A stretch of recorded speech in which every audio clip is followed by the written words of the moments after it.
So this is a Briggs 13500 generator, and the solenoid went bad. And the only way to do this is to, hopefully you have a relatively empty tank. Otherwise you're gonna have to, take it out of there. But the reason you take the tank off is because over here is the battery, okay? And of course, to take the battery out, which is this guy, you have to take the battery out because it's got a lip on there. Okay, so to change the battery, all you need to do is loosen the front two screws there, and one on this side, and just lower it. You can swap the battery. But in order to get to the solenoid, you have to take this off. And again, see, you see that? There's, can you see it? Golly, it's really dirty.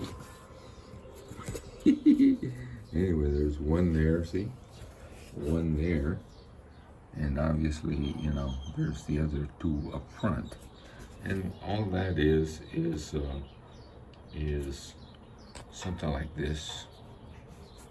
Oops. Where is that thing?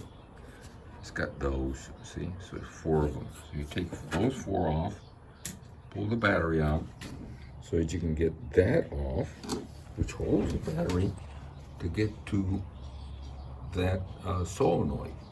And that solenoid is over there, see? So it's got 2 screws that go into that. It's just such a terrible situation here. This thing's riveted on. So, geez, if you could at least move this down, then it wouldn't be a problem. But no, they make it difficult, really difficult. In fact, I might take the rivets off and put some bolts on there.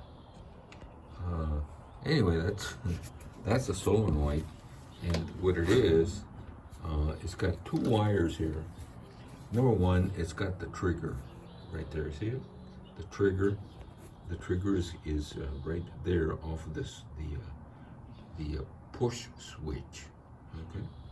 So the trigger obviously goes into the trigger there for the solenoid, and of course you got this going to the battery right there, and the other one goes to the starter. See? And then the trigger, obviously, I already told you, goes here. And then it's got 2 wires there to the on-off switch. See, so you got one to the on-off switch and one to the push switch. Okay, right there. So you got 2 wires there. And those go over here where the battery is.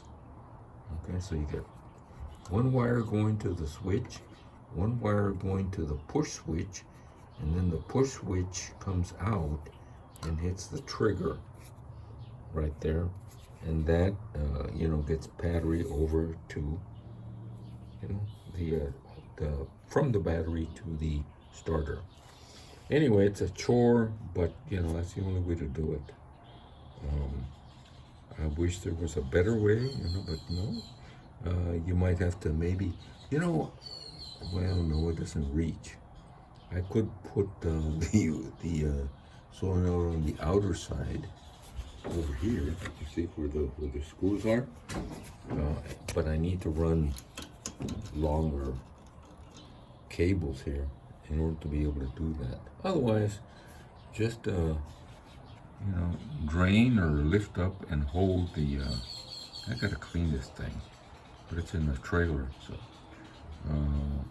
And then do that. Take this tray off so that you can get to the bolts that hold it on. Anyway, that's the whole deal on switching out a solenoid that goes bad to fix to make it not click click just like any other solenoid.